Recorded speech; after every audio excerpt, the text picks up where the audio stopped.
క్రీస్తునందున్న ప్రియులకు ప్రేమతో వందనాలు తెలియజేస్తున్నాను. మే నెల 17వ తేదీ 2026. ఈరోజు దేవుడు మనకు చేస్తున్న వాగ్దానం ఏమిటనగా 138వ కీర్తన 6వ చరణం. యెహోవా మహోన్నతుడైనను ఆయన దీనులను లక్ష్యపెట్టును, ఆయన దూరము నుండి గర్విష్ఠులను బాగుగా ఎరుగును. ఆమెన్. నా ప్రియమైన సహోదరి సహోదరులారా, ఈ లోకంలో ఒక సాధారణ వ్యక్తి యొక్క మాట ముఖ్యమంత్రి వింటాడా? ప్రధానమంత్రి లక్ష్యం చేస్తాడా? ఒక దరిద్రుడు, ఎందుకు పనికిరాని ఒక వ్యక్తి మాటలను ఆయన పట్టించుకుంటాడా? వాణి యందు ప్రధానమంత్రి అయినా ముఖ్యమంత్రి అయినా లక్ష్యముంచుతాడా? ఎట్టి పరిస్థితుల్లో వాణ్ణి పట్టించుకోడు కదా.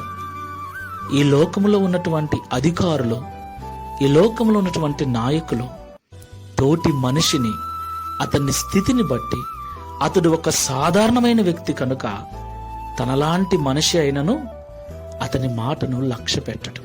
తనకంటే దీనుడు, తనకంటే తక్కువ, తనకంటే హీనమైనటువంటి స్థితిలో ఉన్నాడు గనుక వానిని లక్ష్య పెట్టడు. పోనీ ముఖ్యమంత్రి అయినను ప్రధానమంత్రినైనను కలవాలి అంటే ఎన్నో రకాల నియమాలు, నిబంధనలు.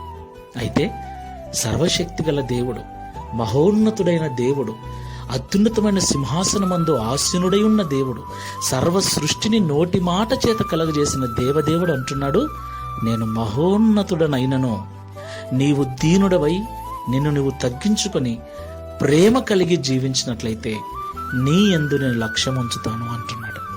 నిన్ను నేను పట్టించుకుంటాను, నీకు నేను విలువనిస్తాను అంటున్నాడు. దేవునికి మహిమ కలుగుగాక.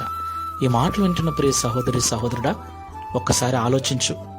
ఈ లోకంలో Download ShareChat.